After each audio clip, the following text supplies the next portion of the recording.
In the broadest terms, I have to assume that people are familiar with the fact that the US government signed a lot of treaties with Native peoples, that those treaties were often manipulative, and that they were often broken.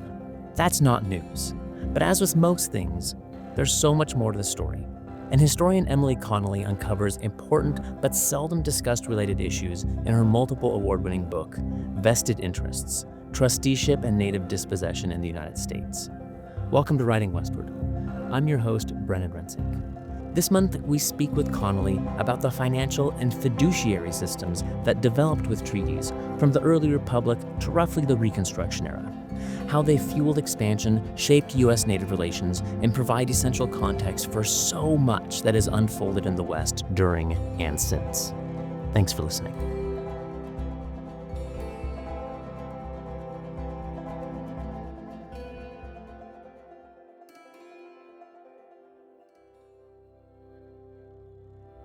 Writing Westward is a monthly podcast featuring conversations with authors from various disciplines who are writing about the North American West.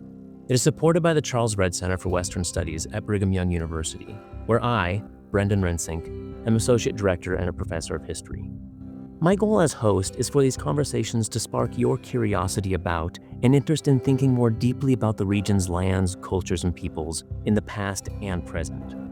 This is a one-man operation, with me serving as host, producer, sound engineer, and everything else, all roles for which I have zero training. But I am trying to make up for that with my passion about the North American West, and I'll take any excuse to read more about it and talk to interesting people who are writing about the region. If a guest intrigues you, you can find links to their work in the show notes or at writingwestward.org. This podcast isn't monetized, so I'm not chasing subscriber stats for gain. But increasing the visibility of the podcast will help promote the works of our excellent guests. So please pause now to subscribe on whatever app you're using, write a review, follow us on Facebook or Blue Sky and leave comments, and share episodes with your friends, family, and colleagues. At the end of the episode, I will include some more information on my own scholarship and the Redd Center, our programming and projects, and funding opportunities that you could apply for. And with that, let me introduce who we're talking to this month and why. Emilie Connolly is Assistant Professor of History at Yale University. She holds a PhD in American History from New York University, a Master's in Political Science from Johns Hopkins University, and a Bachelor's in English Cultural Studies and Philosophy from McGill University. Prior to her new appointment at Yale, she was faculty at Brandeis University and a postdoctoral fellow at Dartmouth. Her early career CV is a jaw-dropping list of prestigious long and short-term fellowships and awards. She has published articles in major journals like the Journal of the Early Republic, William and Mary Quarterly, and in 2022, an article in the American Historical Review that won article prizes from the Society for Historians of American Foreign Relations and the American Society for Legal History.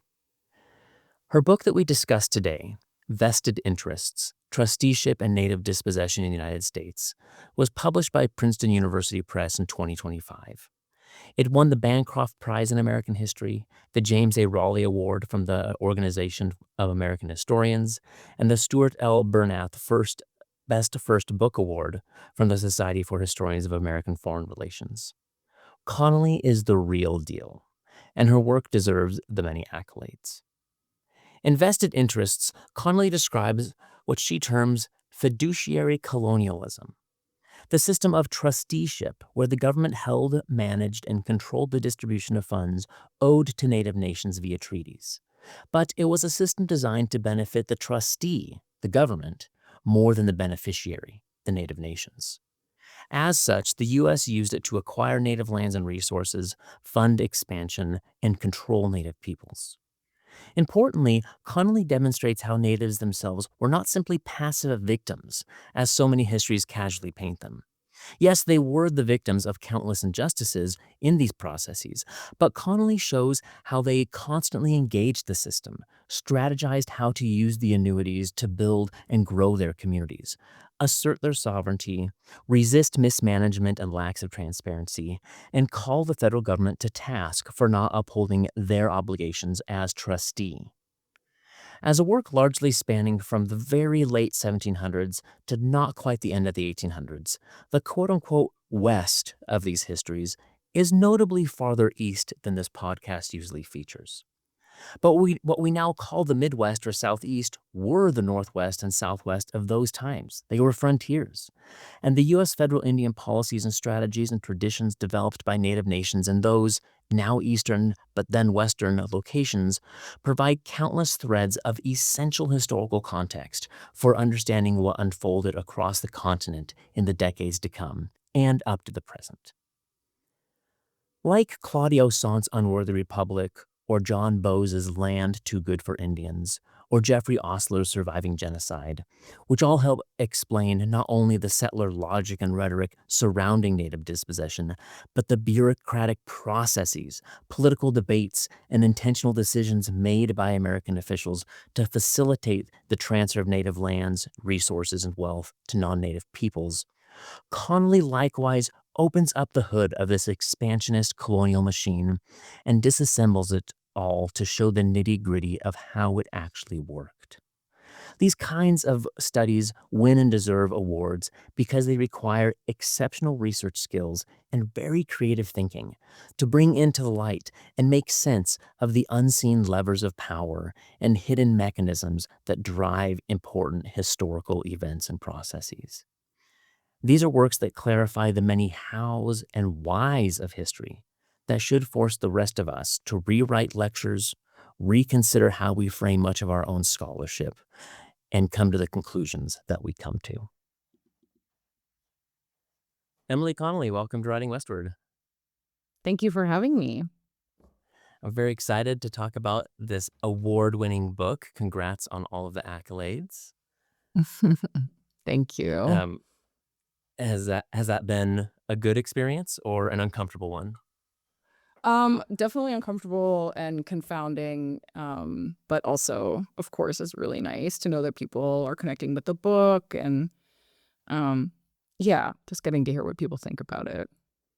Yeah, it's so exciting. It's a dream come true. But I know we're not, as academics, we're often not trained to have praise lavished upon us, and it makes us feel uncomfortable sometimes. But Thank you. When I got the book in the mail, I could hardly even look at her. So it was just like a process of coming to terms with, thinking about it as being proud of it. So I'm still kind of groping my way there. I like to start conversations by asking our guests about their kind of personal relationship with the American West as a region. Can you kind of tell us briefly about your history and your connection to the region? I wish I had more of a connection to the region. So I'm from Southern Ontario, kind of sprawling Canadian suburbia. I went to grad school in New York City, and I've stuck in the Northeast. So the West is a place I've read about, and I haven't spent enough time in. So I think that for me, what really drew me into the region and into Western history was, thinking and reading and learning from the field of Native history. And I mean, it's interesting, like thinking ahead of our conversation about how, and I think this is like, nobody knows this better than Western historians, but when you consider Western history from the vantage of Native history, the chronology and the geography really explodes because obviously the themes are continent wide. So anyway, that's a bit of a cop out, but that would be my thought. Yeah. It's one thing I love about Western history is that it's regional history, but I challenge people to find a subfield of history that does not have a thread that gets entangled out in the West. Like you can, whatever it is that a historian does, they could do it in the West. And it's a fun playground for all of us to then, to interact in. I think it's really dynamic in that way. Tell us about how you came to this topic. What was the kind of the scholarly trajectory that led you to the dissertation that then became the book? So I came into grad school really interested in political economy and, the history of capitalism field, the part of it, especially that was, centered in the 19th century. really exploded while I was in grad school. So I was reading all of these debates about slavery and capitalism, which, say what you will about that debate, but it was really fruitful in kind of thinking through what the extent of capitalism is, both geographically and in terms of its sort of structure.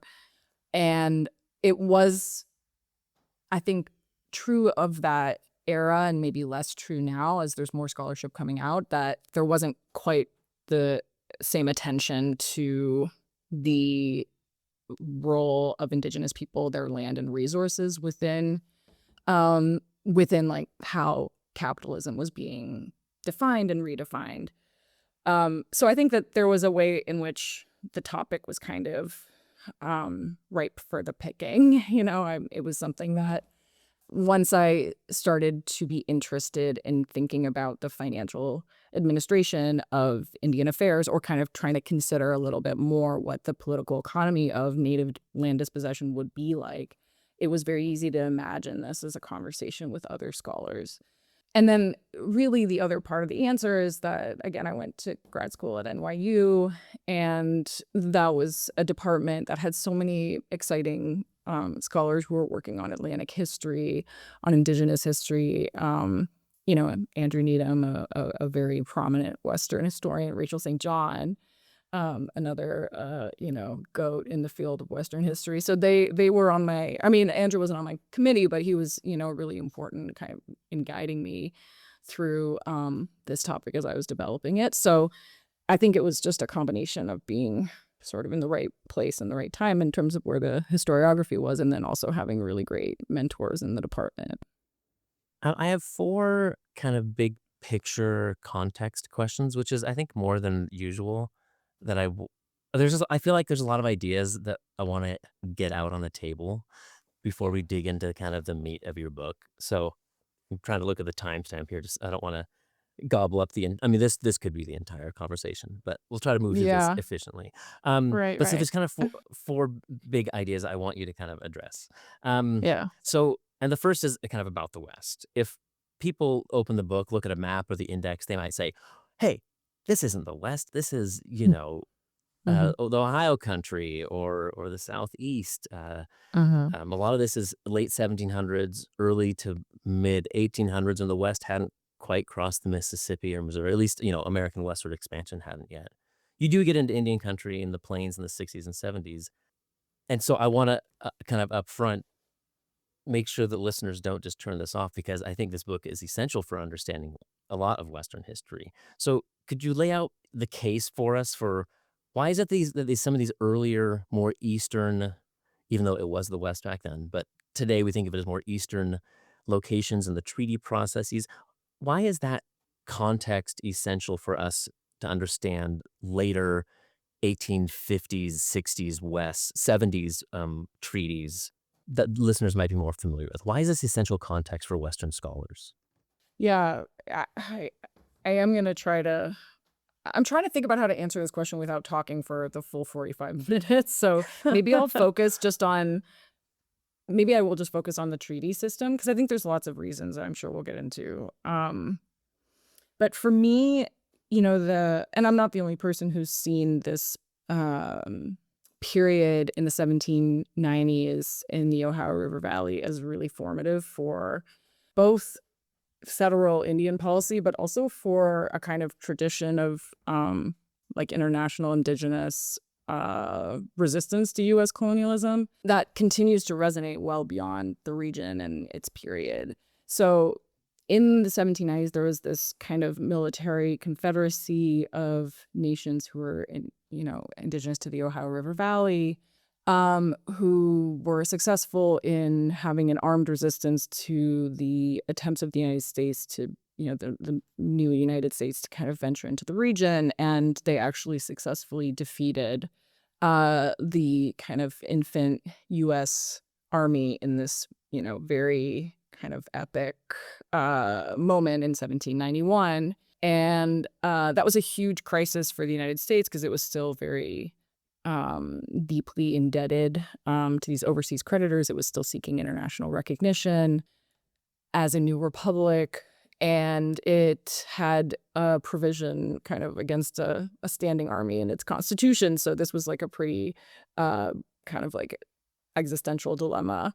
And, that was really a moment where I see the government, the federal government saying we can't just, we're actually not capable of taking native land by force alone. And so they return to, in many ways, with the kind of earlier British model of sort of, and the British were never as good at this as the French were, right? The French had a lot more gift diplomacy, and they were more sort of respectful to some degree. I don't want to let the French off the hook here, but the British kind of had their own moment of feeling like they didn't have to adhere to this kind of protocol in the 1760s, which led to Pontiac's rebellion. But anyhow, so the U.S. kind of was chastened, and they decided that they had to kind of rebuild this treaty system. They had to return to some form of gift diplomacy.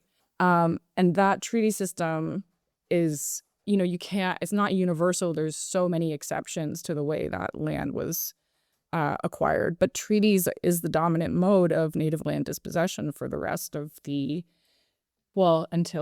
1871, and that pattern, it evolves but it rolls westward, and the part of the treaty system that the book was trying to unpack is the fact that it wasn't just these agreements, but these specific kind of economic agreements. So there were funds that were paid to Native nations for their land, and they were structured in a certain way in order to kind of bind Native people to the federal government. And that, again, is something that you see replicated across the continent until things start to go sideways after 1848, and you get to the Transmontane West, and then the system doesn't work as well as it was, and then it breaks down entirely, but it's still the system that they were trying to impose on the region. Okay, that's excellent. And I think sometimes, not just in the West, but other places in history, we take things for granted that, so here's like a treaty system, and this is just the way it is, and it has been. But then understanding how it got to that point and how it evolved and why it ended up the way it was in 1860s, in Colorado or wherever, it's really important because it didn't just appear out of thin air. So you mentioned this. Well, you didn't mention the term yet, but this idea, a term that I think you invented it, of fiduciary colonialism. We've talked about settler colonialism. Oh, go ahead. I was going to say it's a term only a mother could love. It doesn't quite roll off the tongue, but yeah, I think that is my But it's coinage. sexy. Fiduciary colonialism. I mean, this is what gets us out of bed in the morning. Right, exactly. So we've talked about settler colonialism on the podcast, and this is definitely entangled with that. But this term does some very heavy and very unique lifting in the book. I mean, it's what the book is about. And you kind of already hinted at it, but could you give us kind of the thumbnail definition of what this is describing? Yeah, so the system that it is describing is one in which the federal government, through the process of paying for native land, fashioned itself as a trustee to Native people.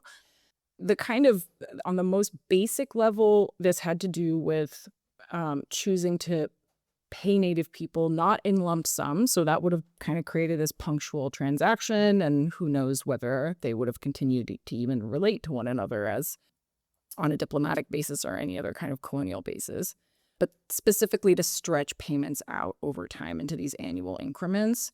That gave federal officials a power to withhold future payments. I mean, among other things, they could decide where future payments would be paid out.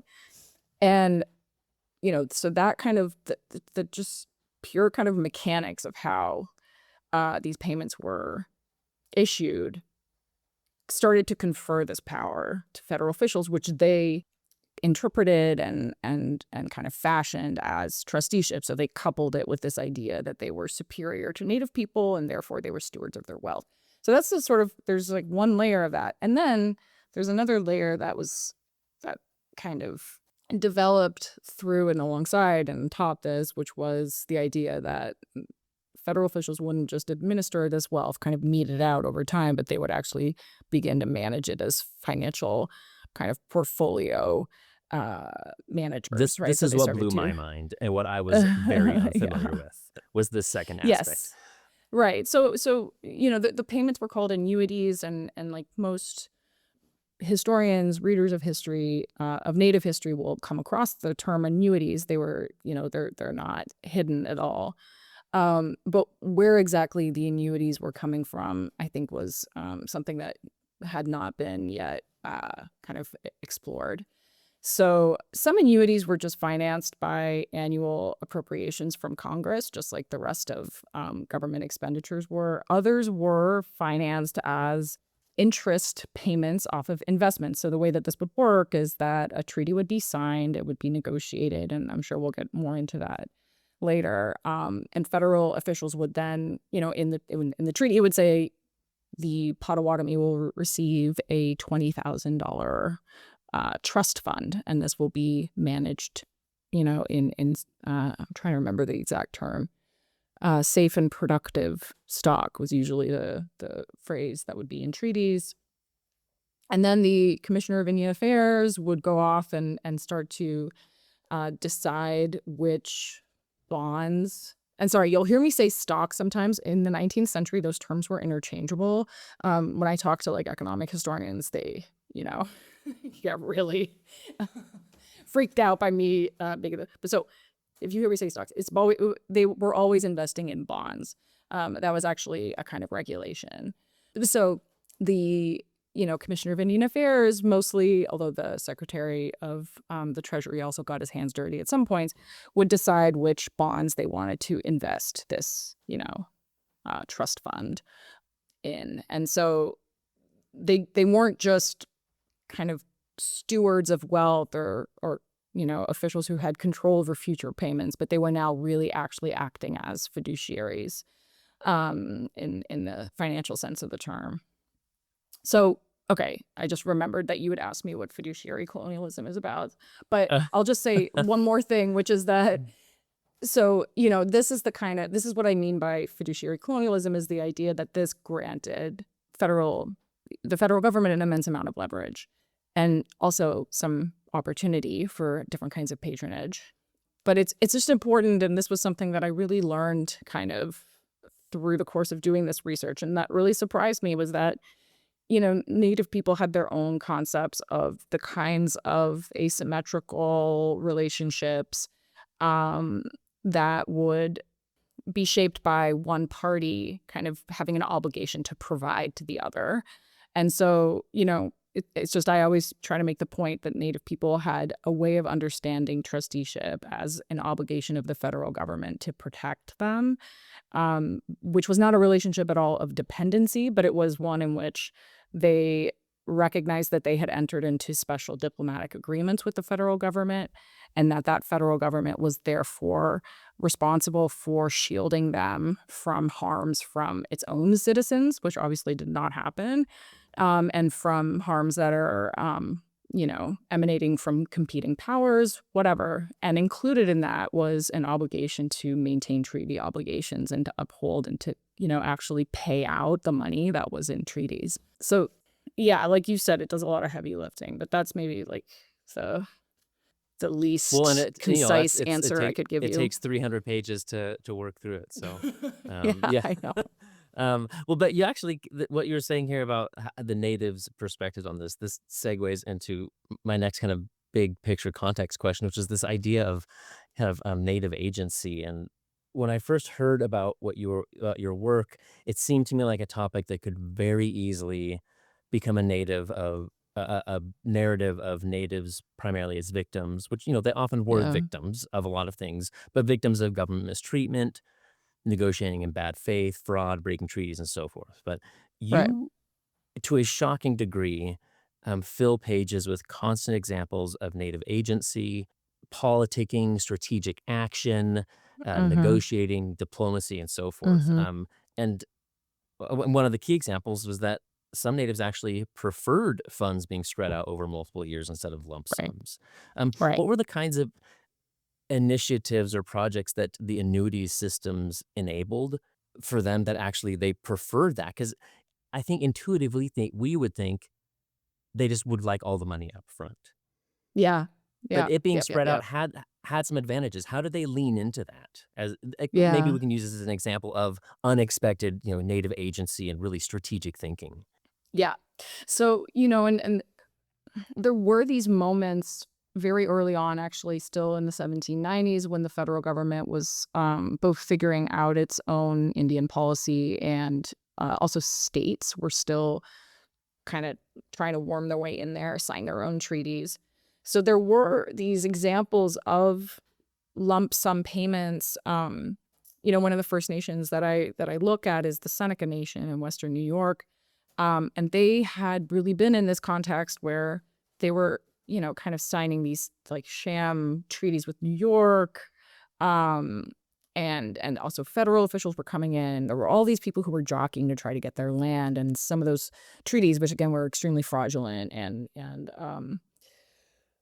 in bad faith, promised these lump sums. And so the Seneca sort of leadership at the time, they had witnessed both their neighbors and instances of them accepting these kinds of lump payments that were catastrophic, right? So these windfalls just were super disruptive to their own societies, and they just dissipated extremely rapidly through trade, right? Because that kind of influx of money attracts all kinds of, kind of predatory outsiders. So they made a very conscious decision, and this was something I saw super early on. And as this, this kind of native strategy was there at the founding of the system. And that was about how they could use this form of power that wasn't, it was designed to subordinate them, but they could kind of turn it against itself in order to be able to plan for their own futures in a time that was just completely apocalyptic. I mean, it's really difficult to overstate how much people like the Seneca, who had experienced, one of, if not the worst, assaults by the Continental Army during the Revolution, they were really struggling to find a way forward. And the idea that they could have a predictable source of revenue every year, specifically that would outlast their own lives, right? Like they were thinking about their own mortality and they wanted their children and their children's children to have revenue. So that's that was really revelatory when I came across those sources where, people like Corn Planter and Red Jacket were articulating this importance of having long-term revenue. And then there's, as these native treaty negotiators kind of learn, as generations of people kind of live under the system and continue to negotiate treaties with the federal government, they start to think about ways that they could structure that revenue over time. So I think this might be one of the things you were thinking of when you asked the question is like, how exactly what kinds of initiatives were they seeking? And so you start to see in the treaties, starting in the 18 teens and onward, that native negotiators are asking for specific funds. So they want annuities and even trust funds to be set aside for, it was usually called mills, but basically farming implements and improvements. And the most common, and I think the most important, was schools. So they really wanted to be able to use this revenue to often partner with missionaries in relationships that, kind of go across the spectrum of beneficial and harmful, but to, build these education systems, because they knew that the world they had grown up in was very different than the ones that their, rising generation was going to come up in. And so they wanted to be able to prepare new leaders. And and then as you continue to go out through, there's kind of another generation of people who are trained within these schools and, are very familiar with settler, economic concepts. And they start to become even more attuned to the importance of investment and start to, complain about certain choices the Commissioner of Indian Affairs has made, and like, why did you shift our bonds into these Virginia bonds that have a lower yield, right? So you start by the 1850s, like I'm starting to see a lot more of that. Um, so yeah, I think that's just, there was kind of if I can make a progression of native strategies, that might be one way of simplifying it. Is this an idea or an approach methodology that just arose naturally from the sources, and you're like, oh, there's a lot of really fascinating kind of native strategy going on here, or was it something that you really had to search for and tease out of the sources? Mm, that's a good question. So the moment that I was talking about with the Senecas, as I was learning about the treaty negotiation, it was extremely plain just from the sources that I was able to look at. And so I guess that really clued me in early on, right? That I had to think about this as, these were not, and I totally understand why people are dismissive of treaties. Like, I think you see that in the literature sometimes. I mean, they were these moments that were so profoundly shaped by, um, either they were in the wake of wars, in the shadow of force, the threat of force was looming over them, so it's like, it's important. I really have to say it every time I talk about treaties, that these were not, you know, sort of voluntary agreements that Native people were just like thrilled to have to enter into to cede land, right? This was always in this context of like different forms of coercion, but it's still really important to see the ways that Native people within that reality were making these really striking negotiations. And so that was very apparent. And then, yeah, sure, had like eagle eyes out for any instance that I could see of Native people, really kind of putting these financial concepts in their own terms, or the moments in which petitions delegates came to Washington and they were specifically talking about, I mean, that took a little bit of digging, but honestly, not much. I mean, as I mean, you've worked in these records too, like the Office of Indian Affairs records, the agency records, they're littered with all of these kinds of petitions and statements, kind of minutes of treaty councils, minutes of meetings at Washington, right? In Washington. So it wasn't completely concealed, but it was definitely, sifting through all of the other stuff. But it's shocking that it hasn't been a more prominent, because as you lay it out, it's so obvious.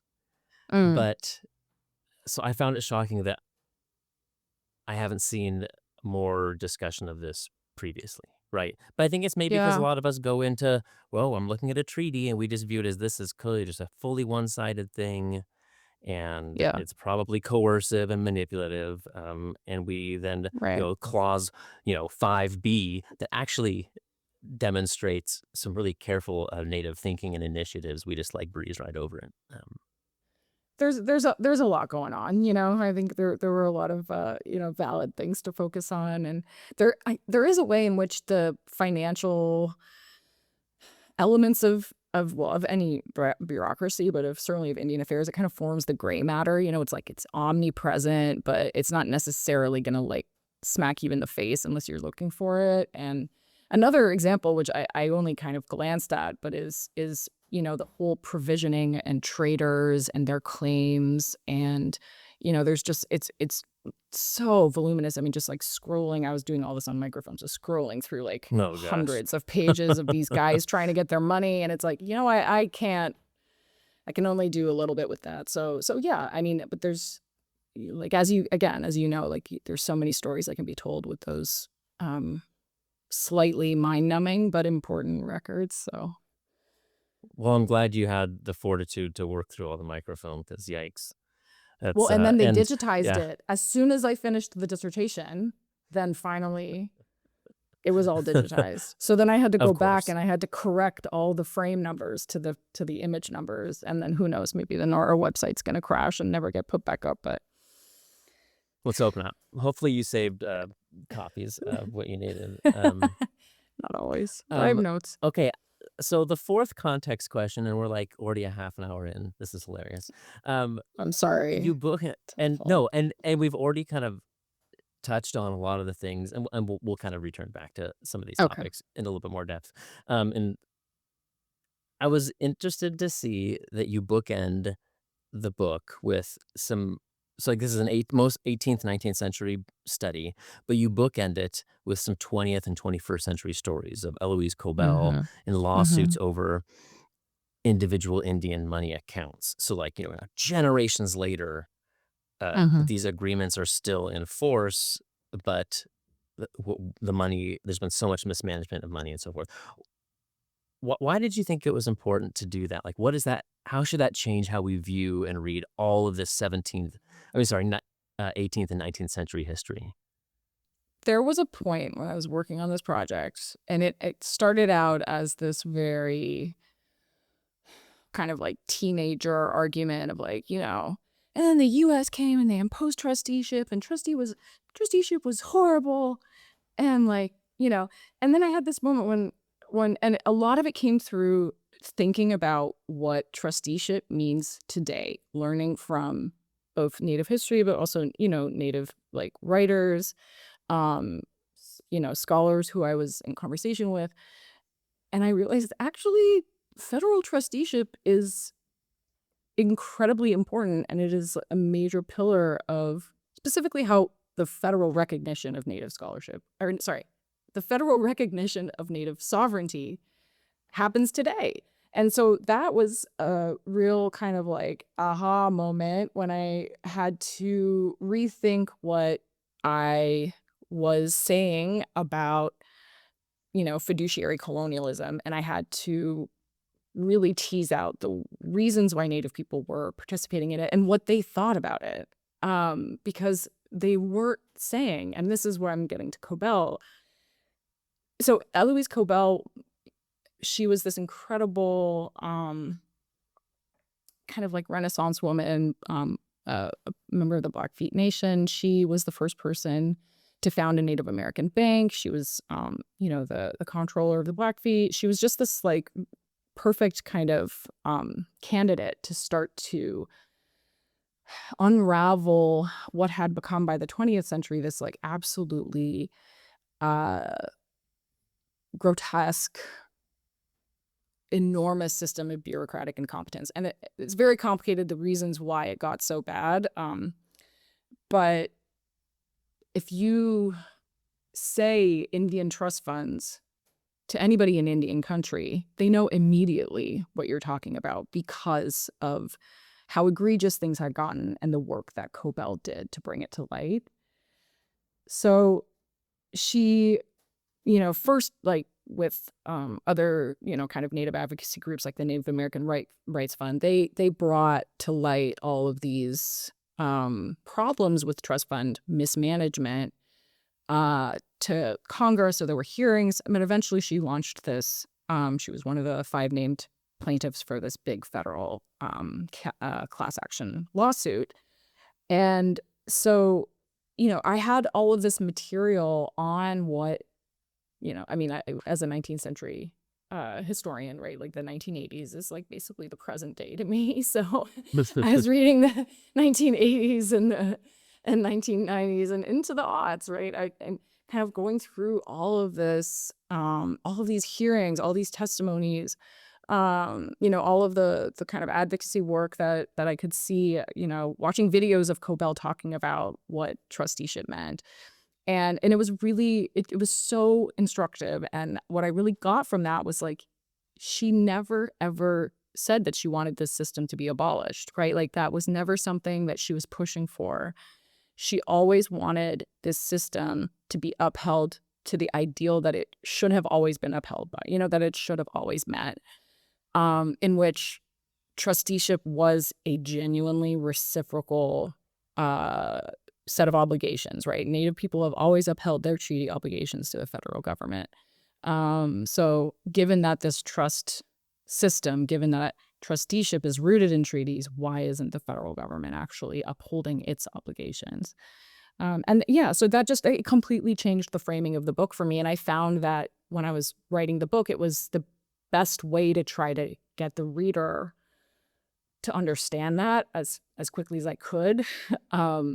Because it is a contradiction that's tough to wrap your mind around when there were so many abuses and so much harm that emanated from the system. Like, why would Native people um, why wouldn't they be seeking to end it? And for me, Cobell really clicked that into place. It completely reframed how I read the whole book. Oh, good.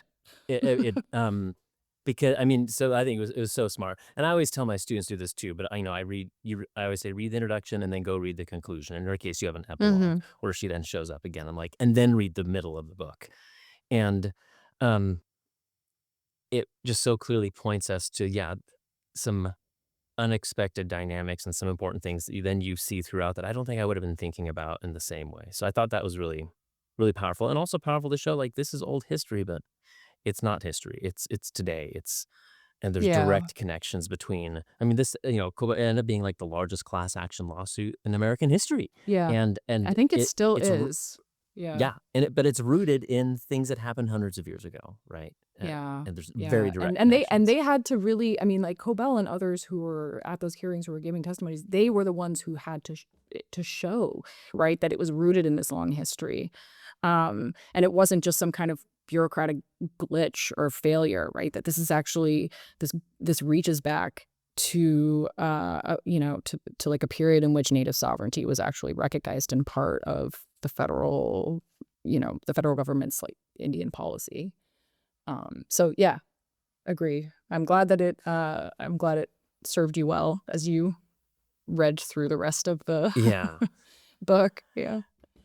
Well, let's maybe kind of stay on this idea of Native peoples fighting for or pushing the government for transparency or for getting the government to explain what are you doing? What are the decisions you're making with these funds? So, treaties are signed, money is set aside, and then government officials are investing that money, Mm-hmm. which maybe everyone else knew about this, but I did not. Mm-hmm. I mean, if the money's you don't just let a money sit in an account, like let's accrue some interest and grow this fund. That sounds Right. great. But in the teens and 20s, that they're increasingly investing it in state bonds, Mm-hmm. especially in southern states. So they're investing in state debt, which is helping those states now grow and further this settler colonial expansion project and infrastructure, all Yeah. kinds of things. But I was shocked at some of the numbers. I mean, you write that by the 1830s ish, um, the amount of these funds are up to what today would be in the billions, which is shocking. And so, how do Native peoples then start pushing and saying, "Wait, what is it that you're doing with our money?" Because as we're going to see, well, say like in 1839, when there's like a big economic crash and downturn, and these Yeah. revenues then disappear. Like, how investing the money, awesome, that's great. You're growing our funds, but how Right. does it go wrong, and why does it Yeah. go wrong? And then how do natives kind of push for some transparency on it?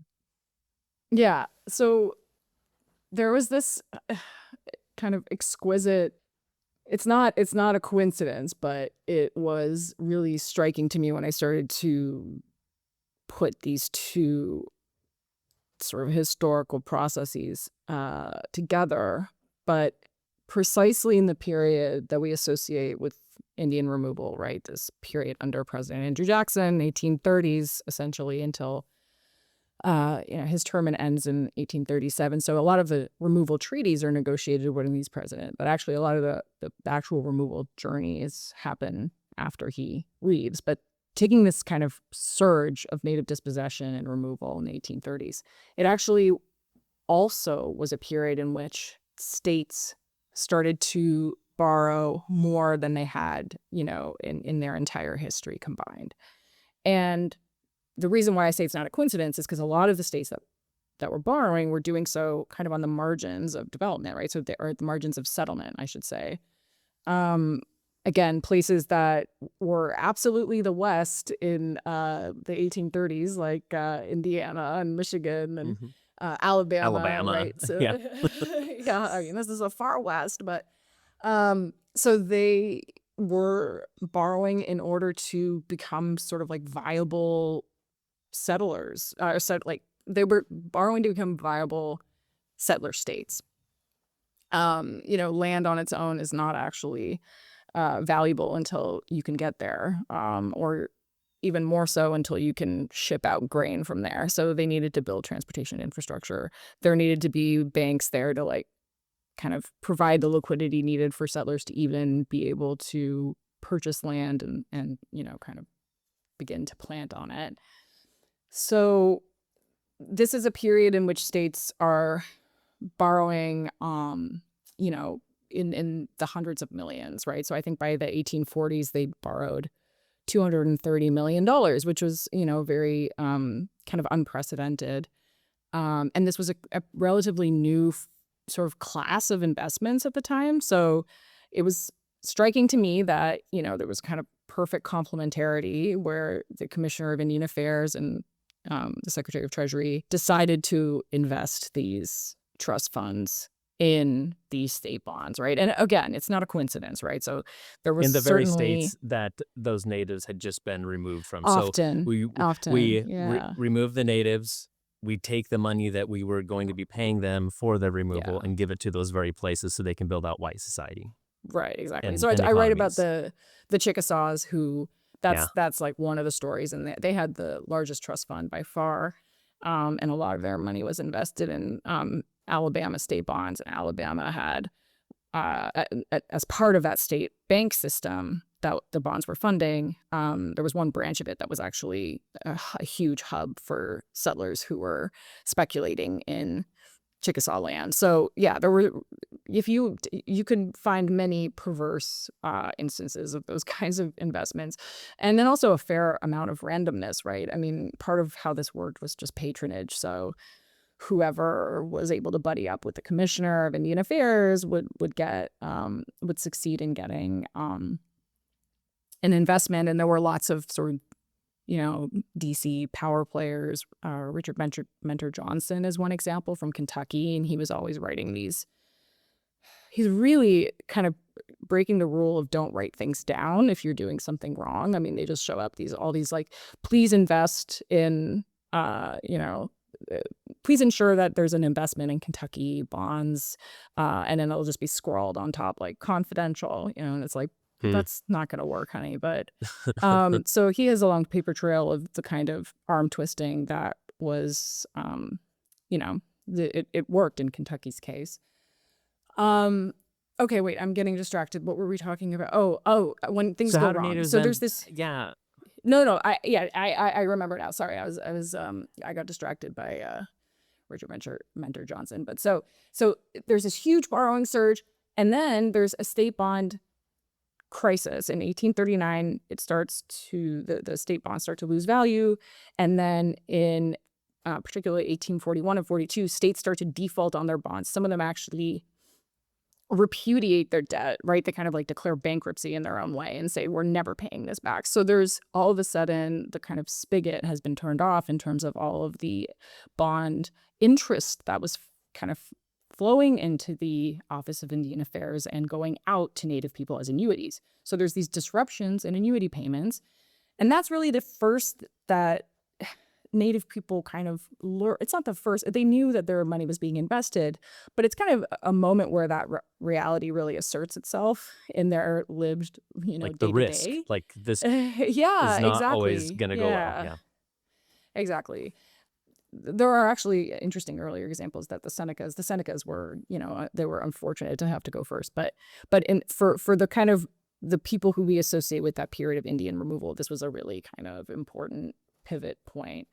And so, yeah, that is after the annuity disruptions, Native people really step up, and this is a moment where they say, look, trusteeship means you have obligations to us, and you need to repay these annuities. And in fact, you also need to repay them in, and we haven't even talked about this yet, but you have to repay them in silver coin, right? Like, we don't want whatever flimsy banknotes you have kicking around. We want to have quality money and Specie. We quality want, payments, yeah. specie. Yeah, we want coin money. So that is very difficult to do in an economic depression, but the government recognizes that they have to do this. And the reason that, these federal officials, again, in the middle of an economic depression, are so urge Congress successfully to cover the amount that states owe to the annuity system.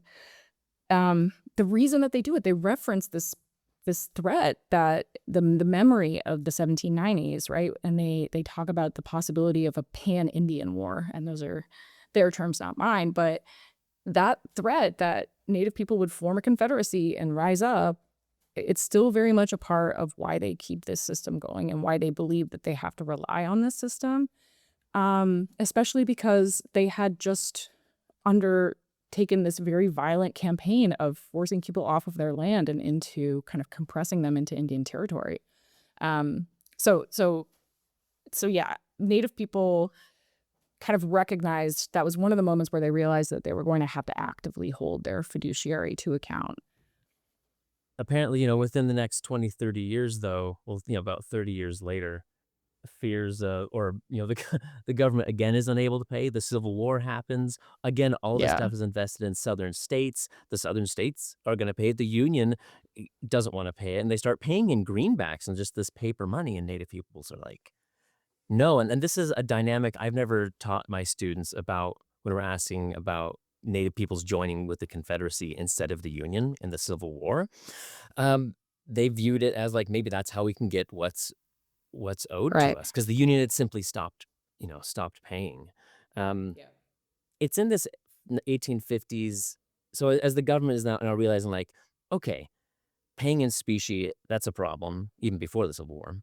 And 1850s through the Civil War up until 1871, when treaties stopped being signed, these are the years when they start to restructure payment systems to per capita distribution, which Yeah. sounds kind of innocuous, but this is really serious.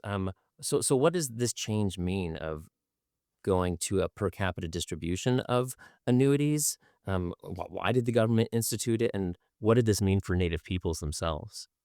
Right. So I was saying that, that crisis moment was kind of inaugurated, or more accurately, like, deepened recognition on the part of Native leaders that they needed to be actively holding their fiduciary to account. And so particularly in the wake of removal in the 1840s, and they continue to intensify in the 1850s, Native people are submitting claims against the federal government.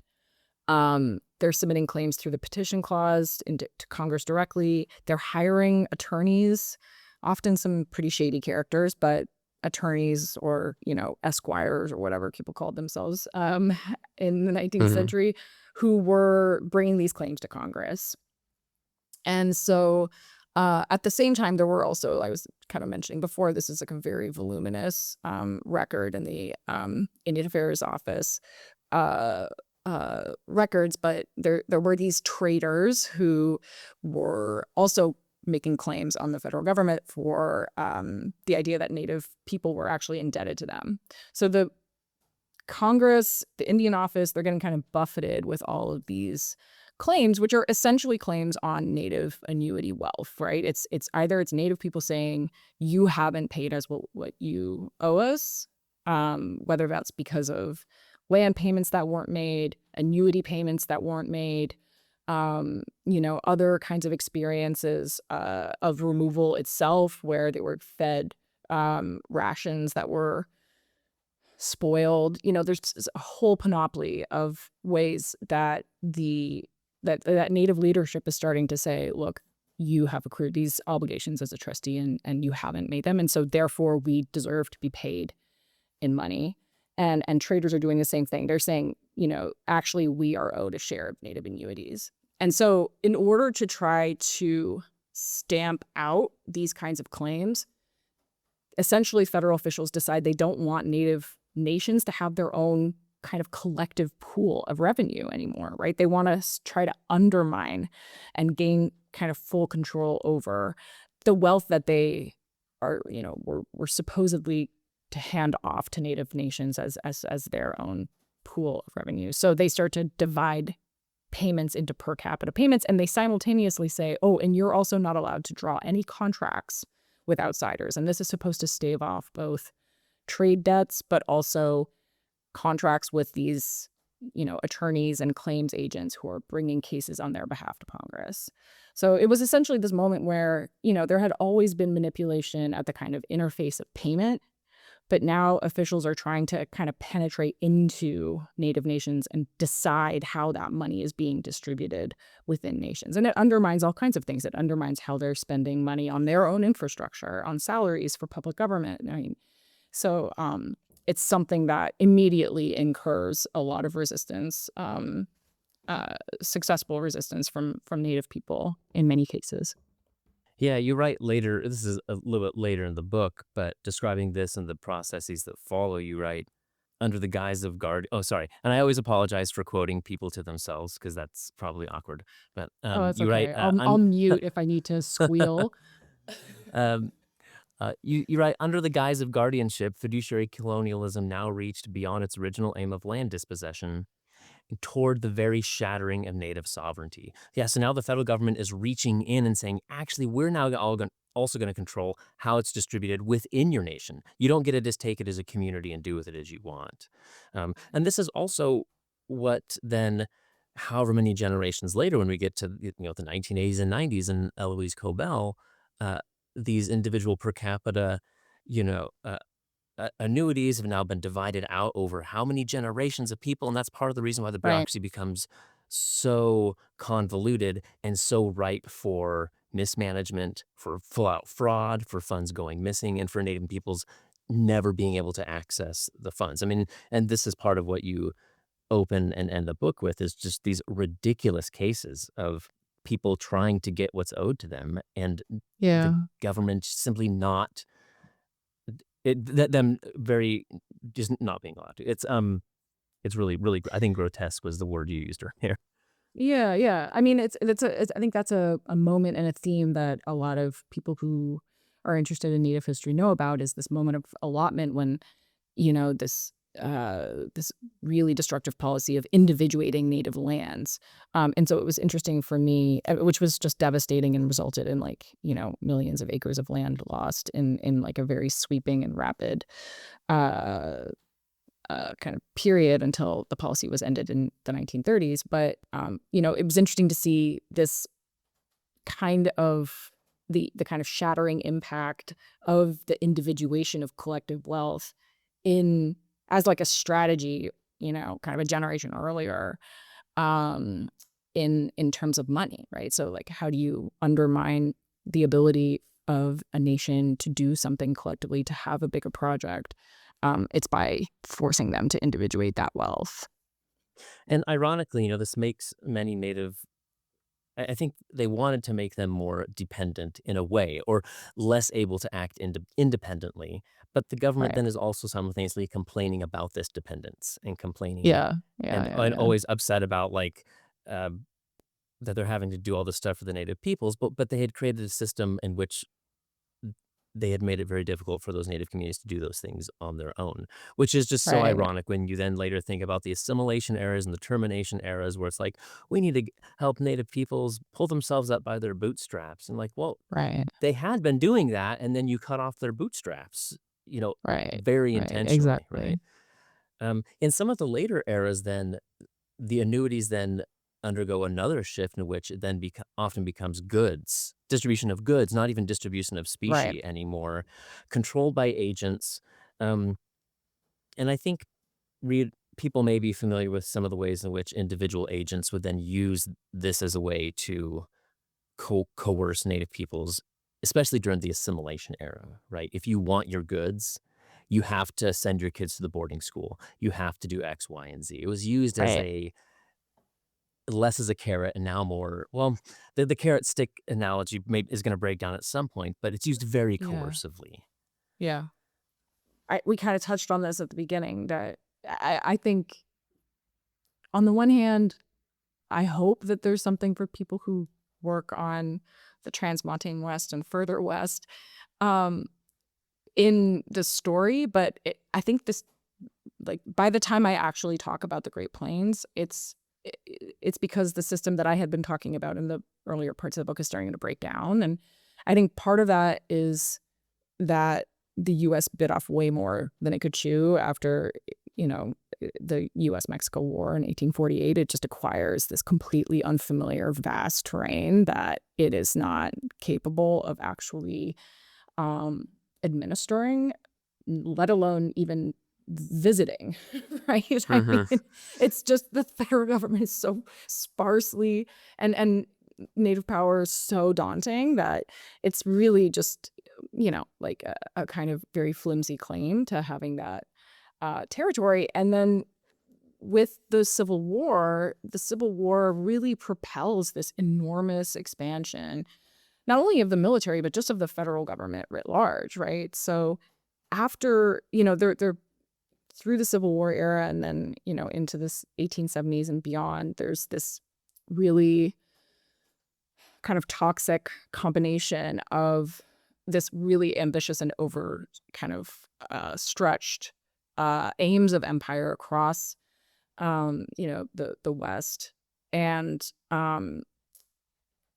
a military capacity that had simply not existed before, right? So they just have a exponentially larger military capability. I mean, there's a demobilization after the Civil War, but it would never return to the level of having like 11,000 troops, which is what the U.S. Yeah. had for most of the antebellum period. So now they have this huge military. They have a new kind of paradigm of what's possible in terms of federal borrowing for military spending, and they also just if fiduciary colonialism had always been a way for the government to avoid the expenditure of war, now the calculus was different. It didn't seem so cheap. They had just spent millions and millions of dollars suppressing the South, and so I see the kind of violence. It's not like Indian removal in the 1830s was not violent and genocidal, but the kind of chaotic and militarized conquest that you see, attempted conquest, I should say, in the plains and farther west, like that, to me, it has a whole different character, and I think it's because this idea that they can have this orderly treaty-based system of compensated dispossession, it's neither working anymore, nor are they as incentivized to try to maintain it. That's one thing I found really revelatory here was how over the long array of what you cover, you show how these systems are set up, various moments in which they kind of break down. But then Mhm. in those moments of dysfunction, how slowly federal officials start to become habituated maybe with the fact that they're not meeting their obligations because at times they're literally not able to pay. Yeah. And over the course of a couple generations of bureaucratic turnover, this idea of like simply not upholding the treaties, not paying what they're supposed to pay, um, Mm. not keeping good track of funds becomes, I don't want to say like okay, but it just becomes part of the background of how things work. And so when you get to the 1870s and we're like, man, how could they be so brazen in simply, not paying, whatever it was and not respecting this treaty and breaking this one? It, a a familiarity with that, a they were desensitized to that. But it took a few generations, and I see that in the book. You can see it kind of slowly happening, to where like by the end, oh, it's not shocking that they're uh, being so horrible and breaking the treaties because they had kind of slowly become okay with it. Um, And you see that in Congress too. I mean, there's this dissonance where you see radical Republicans, people who are, speaking incredibly eloquently about the importance of having, freed people be citizens and have, civil rights within the Republic. Those are the same people who are, wanting to cast aside treaties and, have very little patience for engaging Native people as diplomatic equals. So there's this, yeah, I mean, it's this very, it's a moment where you can see people's distance from the conditions on the ground. So I completely agree with you. Like, agents get inured to how much they're abusing the system. But it's also, people in Congress just have very little understanding of what's happening in the West. They just don't. They don't know. They have to be, you see people reminding, there'll be like, someone will stand up and be like, actually, like, a treaty was signed with these people. So, like, they're not, like, unfamiliar to, like, we know who these people are, Yeah. And yeah, I think it's both that ignorance, and it is the determination of the Republican Party to develop the West, right? I mean, it's a huge part of what they aimed to do and what they're able to do once the South is not in Congress anymore because of the Civil War and has removed its kind of obstructionist policies of trying to stave off any kind of, commercial, geographic, and kind of whatever free soil block that, of course, does develop between the Northeast and the West. So that was like, native dispossession was always part of, like, Republican political economy, the Republican Party's political economy, as much as it was, which we talk about, I think, a little bit more, part of, like, the planter vision for the South, right? I mean, it's not. This was a. I was going to say bipartisan, but bisectional policy, right? Everybody was on board and had their own vision for how it was going to proceed, which is, of course, how we got the Civil War in the first place. So, Yep. The Civil War is always about the West and land acquisition and dispossession. Acquisition and dispossession. Yeah, absolutely. Well, we are way over time, which is great. I love it. I'm not very concise. Well, no. And I just always come prepared with, like, just way too many questions. I know we'll never get to all the questions, but I'm always anxious, like, what if I run out of stuff to ask or things to talk about? And then, Oh, no, of course, never. it never happens. Well, to close out, can you tell us a little bit about what you have stewing, what's percolating, what you're working on next? Yeah, I'm starting a project, for better or for worse, about taxation and native sovereignty. So kind of the leaping off point is this term that, shows up in the Constitution of Indians not taxed, right? So, like, why are Native people referred to as Indians not taxed? It's obviously a pretty notable phrase in the context of the United States being itself born in a revolt against imperial taxes. So I want to think about the ways that status of not being taxed is an important kind of avatar for native sovereignty. So, this is actually a way that we should recognize that the framers and people in that generation very much understood that Native people were themselves nations. They weren't, people who would be assimilated into the United States wholesale. But then I'm also interested in the ways that, of course, settlers did start to tax Native people. So I'm looking at an episode that happens in the 1850s and 1860s in Kansas, where Kansas starts to just tax Native land within its borders and to try to seize those lands by tax forfeiture.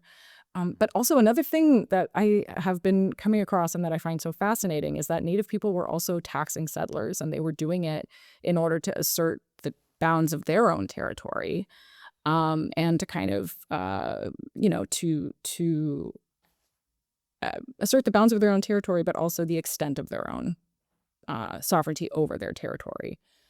So things like issuing, I was just looking at this stuff in D.C., but Choctaws, Cherokees, and Chickasaws start to tax white labor in their nations, right? So it's almost this like protectionist policy where they're disincentivizing the hiring of white people within their territory. And I shouldn't even be talking about this because I haven't read much about it beyond it, but those are like the little fragments that I'm kind of collecting right now and trying to figure out how to figure out the relationship between taxes, native sovereignty, and territory.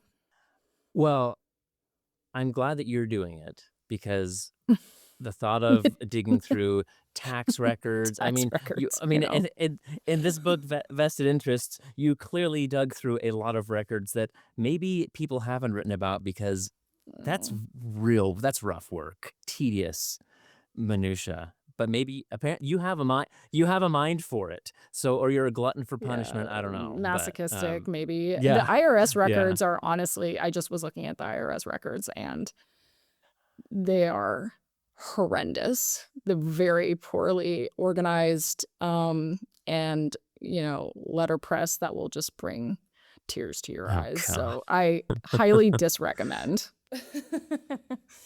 Well, good luck. I think it sounds that'll be great. And again, like this We'll book see. does, and like I said in the introduction, like this does such important work of kind of peeling back layers of how colonialism works and how federal expansion works and showing the actual mechanisms and the nitty-gritty that, like you kind of said, is like gray matter. It's in the background, but we don't ever think explicitly enough about it. But it actually shows like the mechanisms by which all of these processes go.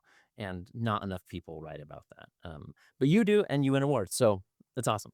Congrats on Well, the thank book, you. and Thanks, good luck Brandon.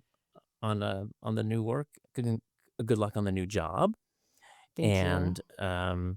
yeah, I hope we'll see each other soon. Yes, absolutely. And thank you, Brendan. This was just such a wonderful interview. And yeah, I appreciate all of your very sharp and penetrating questions. Well, my pleasure. Thank you. Thank you so much, Emily. Thank you again for listening. You can find links to our guests' works in the show notes or at writingwestward.org. This podcast isn't monetized, so I'm not chasing subscriber stats for my own gain. But increasing the visibility of the podcast will help promote the works of our excellent guests. So please pause now to subscribe on whatever app you're using and write a review. Follow us on Facebook or Blue Sky and leave comments. And share episodes with your friends, family, and colleagues. Writing Westward is supported by the Charles Redd Center for Western Studies at Brigham Young University. We are an interdisciplinary research center that supports academic research and the promotion of public understanding of the North American West. We host regular public lectures, often live streaming them on our YouTube channel.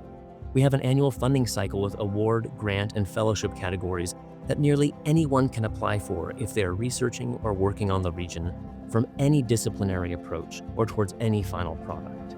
Learn more at reddcenter, reddcenter.byu.edu. Our theme music was provided by local Utah composer Micah Dahl Anderson. His website is linked in the show notes. My name is Brendan Rensink, and I serve as the podcast host, producer, sound engineer, publicist, and everything else for the podcast, so you can direct any praise, or more likely critiques, my way. I'm the author and editor of a number of books, articles, and chapters on the North American West, borderlands, native peoples, genocide studies, religion, the environment, and more. My recent titles include a 2018 book, Native But Foreign: Indigenous Immigrants and Refugees in the North American Borderlands, which won the Best Historical Nonfiction Book Award from the Western Writers of America. A 2019 anthology I co-edited with Jane Hafen, Essays on American Indian and Mormon History, which won the Metcalf Best Anthology Book Prize from the John Whitmer Historical Association, and a 2022 collection of essays I edited entitled The North American West in the 21st Century. I recently launched a new series with the University of New Mexico Press entitled The West in Context. Send me a note if you have a manuscript to propose for publication. Here at the Redd Center, I'm also the general editor and project manager of a great digital public history project, Intermountain Histories. It is a free mobile app and website, intermountainhistories.org, that curates student-researched and written micro-histories of the region, complete with archival photos, bibliographies, and more that you can use remotely or on a road trip. To contact me about the podcast, my own research, the Redd Center, or anything else, head to bwrensink, that's bwrensink.org, email me at bwrensink@byu.edu, or follow me on Blue Sky at Brendan W. Rensink. Until next month, be well, be curious, be kind.